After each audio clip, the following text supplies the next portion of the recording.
दोस्तों इस वीडियो में हम पढ़ेंगे अर्ध संवर्णिक छंद के बारे में। अर्ध संवर्णिक छंद हिंदी काव्य शास्त्र में एक महत्वपूर्ण छंद है जिसमें आधे चरण पंक्तियाँ समान होते हैं और आधे असमान। यह सम एक जैसा है, विषम अलग अलग चरणों में मिश्रण होता है। अर्ध सम छंद की पहचान: पहला और तीसरा चरण विषम चरण अलग अलग लय और मात्रा वर्ण के लिए। दूसरा और चौथा चरण सम चरण दोनों के लिए मात्रा वर्ण चरण रचना समान होते हैं। उदाहरण देख लेते हैं। मात्रिक छंद से: मन करता है जीवन भर तुम्हारे संग बिता दूं, यह है दूरी है जिद सी मिटा नहीं पाता दूं, बता दूं। यहाँ देख लेते हैं। तो यहाँ पहला और तीसरा चरण विषम अलग अलग मात्रा लय, दूसरे या चौथा चरण में समान मात्रा और तुक वर्ण असमान छंद का उदाहरण है। देख लेते हैं। काल करे जो आज कर, काल करे सो आज करे सो अब, पल में परल हुएगी बहुत करे कब। इसमें देख लेते हैं। पहला और तीसरा चरण में होती है 13 मात्रा और दूसरा और चौथा चरण में होते हैं 11 मात्रा समान। इसमें होती है असमान, इसमें समान। लक्षण देख लेते हैं। तो वर्णिक छंद में गणना वर्णों से होती है, मात्राओं से नहीं। ठीक है। अर्ध सम छंद में सभ्यता, समता और विविधता का संतुलन होता है जो इसे संज्ञानात्मक बनाती है। उदाहरण देख लेते हैं कि इस उदाहरण दिए गए हैं। दोहा अर्ध संवर्णिक छंद के बारे में देख लेते हैं। जब नाव जल में डूबती है तब पूछो ना कहीं, पहले ही सावधान रहो संकट आवे कहीं।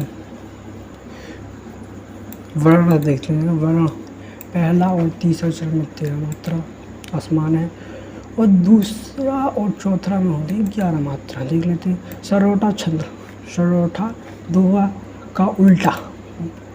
मन की बात मन में मुख ना कहीं, छुपा के रखो भीतर, जो भूल दिया पल भर में सुधरता नहीं फिर वर्ण। पहले देख ले। पहला और तीसरा होता है 11 मात्रा असमान और दूसरा और चौथा पे होता है 11 मात्रा। चौपाई सम अर्थ छंद देख लेते हैं। तो राम नाम मणिदीप धरूं, जीवन पथ मह सार, और संकट कटे मिटे सब पीड़ित ताप विकार। पहला और तीसरा चरण 16 मात्रा है और दूसरा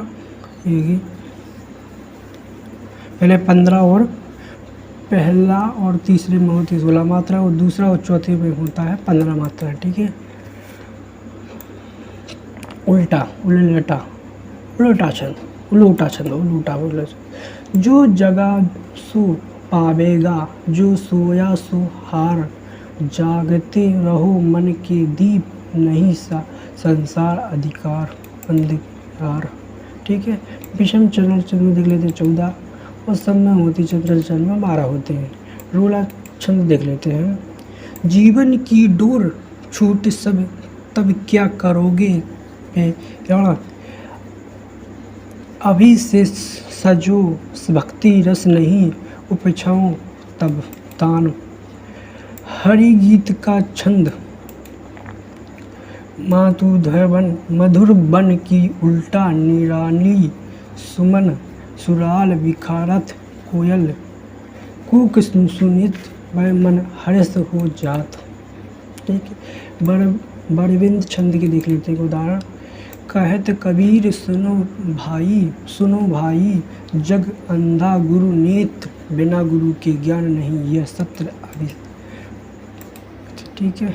कुंडलिया छंद के बारे में देख लेते हैं। जापो राम नाम रे मन, होए सूत सुख संपत्ति सार, और सार संपत्ति सुख दिए राम नाम के प्यार। ठीक है, ये आप देख लेना 9वां, 10वां, 11वां, 12वां, 13वां, 14 पे देख लेना, 15, 16वां, 17वां, 18, 19वां, 20वां पढ़ देते हैं। 2 अंतिम उदाहरण देख लेते हैं। अब पछताएं होत क्या, जब चिड़िया चुग गई खेत, समय रहत कर लो काम, नहीं पछताना पेत। जैसे सारांश देख लेते हैं।